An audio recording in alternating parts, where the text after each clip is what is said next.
नमस्कार, स्वागत है आपका विंध्य भारत में। मैं आपके साथ साक्षी गुप्ता। आइए बढ़ते। वो तो अपनों के ही निशाने पर थे। पीएम की कुर्सी पर मजबूत होते नरसिम्हा राव से गांधी परिवार की नजदीकी से लोग पहले से ही खफा थे। बाबरी ध्वंस ने उन्हें राव पर हमले तेज करने का एक और मौका दे दिया। आरोपों की बौछार तेज थी। कैबिनेट के साथी ही उन्हें घेरने में लगे थे। ध्वंस के समय राव के पूजा पर बैठे होने और फोन पर उपलब्ध न होने जैसे किस्से कहानियां बराबर तैरते रहे हैं। मस्जिद की हिफाजत को लेकर उनकी मंशा पर पार्टी के भीतर से ही सवालों की घेराबंदी हुई। प्रधानमंत्री रहते ही गांधी परिवार उन पर हमलावर हो गया था। बाद में भी उन्हें नहीं बख्शा गया। एक मौके पर राहुल गांधी ने कहा कि गांधी परिवार का कोई सदस्य प्रधानमंत्री होता तो मस्जिद न गिरती। किसी और मौके पर कांग्रेस के नजरिए से हमेशा के लिए उत्तर प्रदेश खो देने की तोहमत उन्होंने राव पर जड़ी। प्राण प्रतिष्ठा के मौके पर जब मंदिर से जुड़ा 5 सदी का इतिहास खंगाला जा रहा है, तब इस संघर्ष के एक निर्णायक पड़ाव बाबरी ध्वंस का और उसमें प्रधानमंत्री की कुर्सी पर आसीन नरसिम्हा राव की भूमिका पर नजर डालना जरूरी है। मंदिर समर्थन के तूफान और बाबरी मस्जिद को लेकर अड़े दो खेमों की कश्मकश के बीच जूझते राव तब क्या कर रहे थे? कई अधिकारियों और राजनेताओं के साथ खड़े राव ने गुस्से में उनसे पूछा था, आप अभी क्यों आए?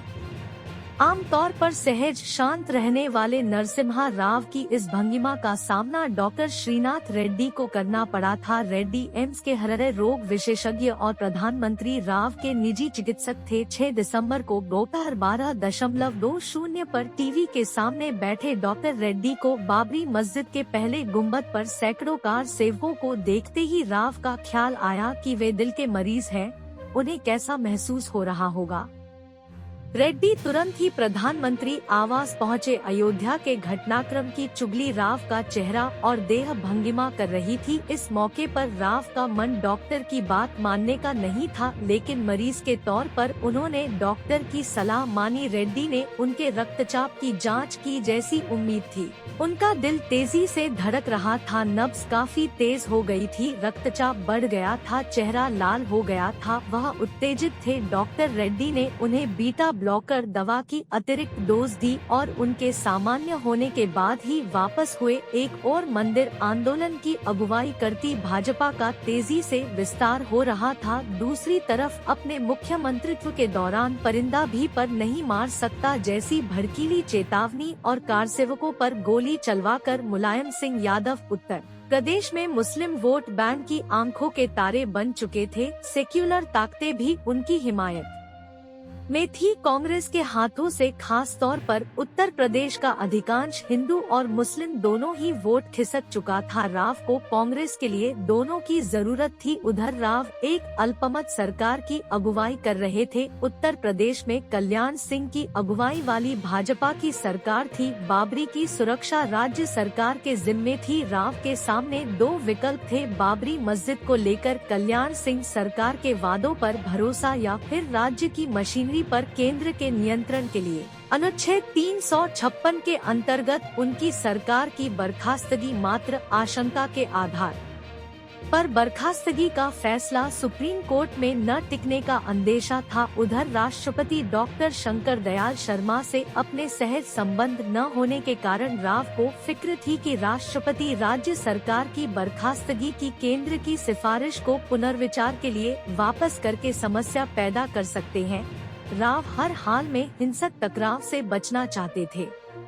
मुलायम सरकार के दौरान अयोध्या में 30 अक्टूबर 1990 को हुई गोलीबारी और उसके बाद मंदिर आंदोलन के विस्तार के नतीजों पर उनकी नजर थी। ऑपरेशन ब्लू स्टार और श्रीलंका में सेना भेजने के घातक फैसलों की भी नजीरें थी। राव बातचीत के जरिए समाधान का रास्ता ढूंढते रहे। सितंबर से नवंबर 1991 के बीच हिंदू मुस्लिम समूहों की उन्होंने 90 बैठकें कराईं। इससे पहले भी बातचीत की 3 कोशिशें नाकाम रही थी। राव प्रदेश की भाजपा सरकार बर्खास्त करे बिना बाबरी मस्जिद पर केंद्र सरकार के नियंत्रण का रास्ता तलाश रहे थे। राव ने इसके लिए सुप्रीम कोर्ट का रुख किया, लेकिन कल्याण सिंह ने सुप्रीम कोर्ट में बाबरी मस्जिद की हिफाजत का वादा करके राव की इस कोशिश को नाकाम कर दिया। सुप्रीम कोर्ट में कल्याण सिंह के आश्वासन के बाद भी राव आश्वस्त नहीं थे। वे भाजपा नेताओं से लगातार मिलते रहे और कोर्ट के फैसले तक कार सेवा टालने या फिर विवादित भूमि पर प्रस्तावित मंदिर निर्माण न करने की गारंटी मांगते रहे। विनय सीतापति अपनी चर्चित किताब हाफलाइन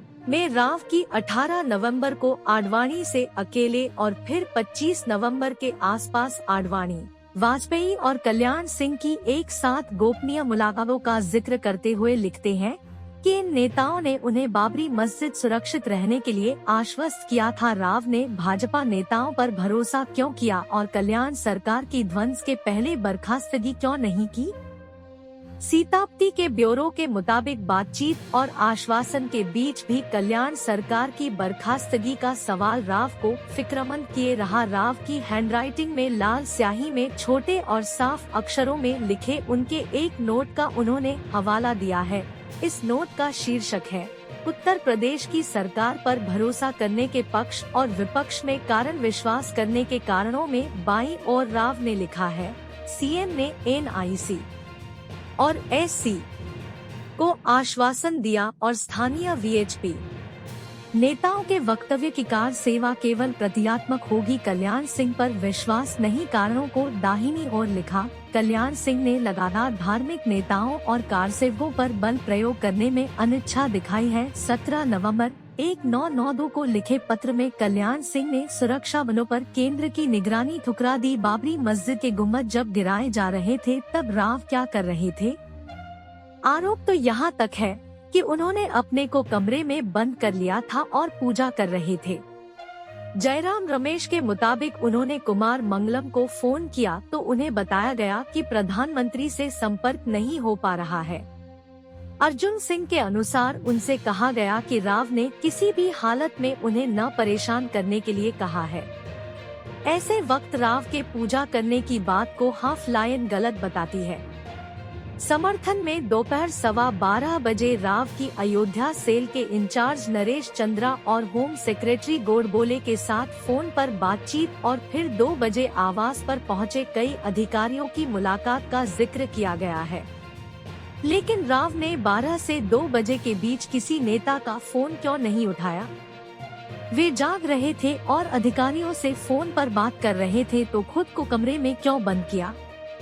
विनय सीतापति ने अपनी किताब में बिना नामोल्लेख राव के एक दोस्त का हवाला दिया है, जिनका दावा है कि इस पूरे वक्त वे राव के साथ थे। इस दोस्त के अनुसार दोपहर 12 बजे तक वे सामान्य थे, फिर उन्होंने टीवी पर जो कुछ देखा, कुछ मिनटों तक वे कुछ बात नहीं कर सके, वह कुछ बोल नहीं रहे थे। उन्हें उन लोगों पर बहुत भरोसा था। फिर उन्होंने फोन करने शुरू किए। उन्होंने इंटेलिजेंस ब्यूरो के डायरेक्टर वैद्य और गृह मंत्री SB चौहान से बात की, वह कतई सोए हुए नहीं थे। सीतापति ने राव के इस दोस्त से सवाल किया था कि उनके बचाव में यह सब पहले क्यों नहीं कहा?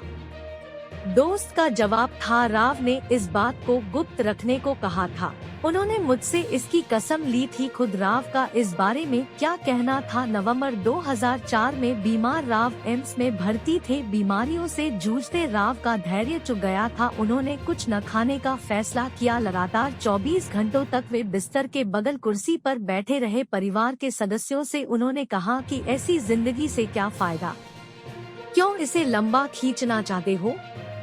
बाहर यह खबर फैलने पर शिवराज पाटिल का फोन आया। रात 10:30 बजे पाटिल, सोनिया गांधी और अहमद पटेल उनके पास अस्पताल पहुंचे। पटेल ने उनकी ओर पानी का गिलास बढ़ाया। गुस्से में भरे राव ने कहा कि पहले आप लोगों ने मुझ पर मस्जिद तोड़ने का आरोप लगाया और अब आप मुझे पानी दे रहे हैं।